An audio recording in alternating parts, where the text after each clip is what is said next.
Hello and welcome. Today I'm showing you what multispectral drone analysis looks like. Here we have some fields and we'll just go over how we do the Qgis workflow. The frame you see in the top right is real-time NDVI, but the colors are inverted. The green is not so healthy and the red is the healthiest. We do have to keep in mind that at an angle we can't get a proper sensor reading, which is why Qgis comes into the picture. Over in Qgis, first we have the drone map. Then we make a boundary of the part we're interested in analyzing.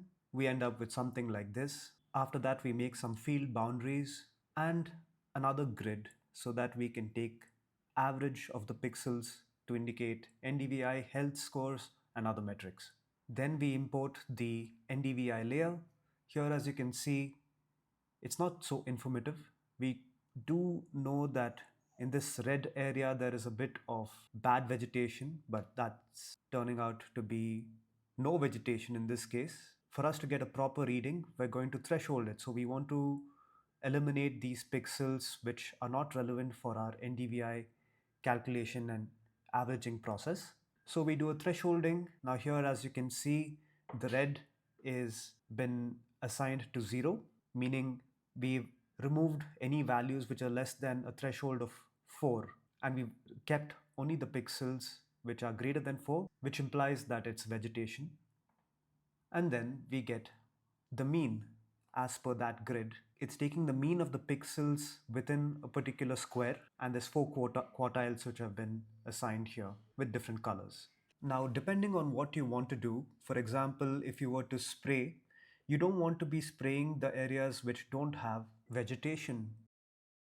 And so we can use a combination of both the quartile separation and also the actual discrete range of values. What I like to do is remove the bottom two quartiles, that means up to 50 percentile, and this removes all of the areas which have a sparse or low NDVI score.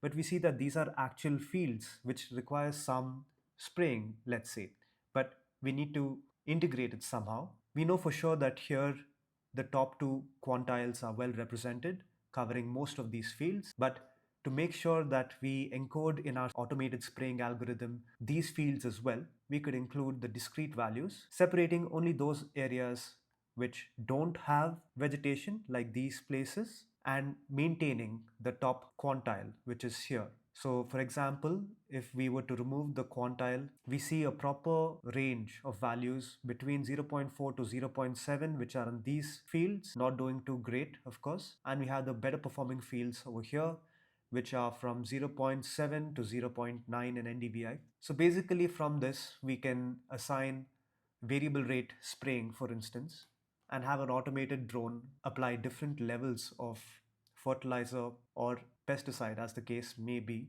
All of this was made simple with my Python scripts. After creating the outer boundaries and the field boundaries, I ran my grid generation script to give me the finer boundaries between each of those fields. Then the raster mask generator, where I pass in the threshold value, how I wanted to compare and what to set the no data values. In my case, that was 0. Then we have the zonal statistics, which calculates the average or median or any kind of statistic for a given grid and raster. So in this case, it was run on these smaller grids with the thresholded raster. The data type is NDVI here, and this is just for naming purposes. This actually works on any analytical raster layer. It could be NDVI, it could be NDRE, OSAVI, etc. And then finally, the classify layer, which is applied on the zonal statistics layer, which is just a simple GeoJSON file. And what this does is it classifies those values into a visual representation. We can either set it to be discrete, as we have up here, or we can set it to be percentile, as we have down here.